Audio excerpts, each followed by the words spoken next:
ಇದಾನಂತರ ಮಡಿವಾಳ ಧನುಷ್, ಮಡಿವಾಳ ಪ್ರಕಾಶ್, ಯಲಹಂಕ ಮಲ್ಲಿಕಾರ್ಜುನ, ಎಲ್ಲ ಕುಸ್ತಿಪಟುಗಳು ರೆಡಿಯಾಗಿರ್ಬೇಕು ನೋಡಿ. ಕರ್ನಾಟಕ ಕುಸ್ತಿಪಟುಗಳು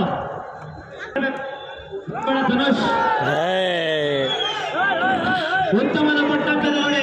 ಇದು ಕುಸ್ತಿ ಮಟ್ಟಿ ಕುಸ್ತಿ ಆಗಿರ್ತದೆ. ಯಾವುದೇ ಕಾರಣ ಉಲ್ಟ ಡಾವುಗಳಿಗೆ ಅವಕಾಶ ಇರೋದಿಲ್ಲ. ಮಟ್ಟಿ ಕುಸ್ತಿ ತರ ಚಿತ್ತಿದ್ರೆ ಮಾತ್ರ ಚಿತ್ಕೊಳ್ಳಲಾಗ್ತದೆ.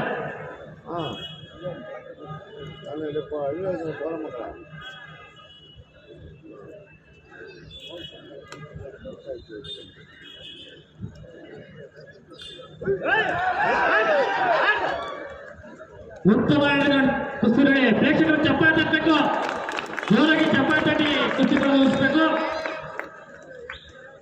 10 ನಿಮಿಷಗಳ ಕಾಲಾವಕಾಶ ಇರುವ ಕುಸ್ತಿ. ಇಬ್ಬರು ನುರಿದ ಕುಸ್ತಿಪಟುಗಳು, ಒಬ್ಬರು ಶ್ರೀರಂಗಪಟ್ಟಣ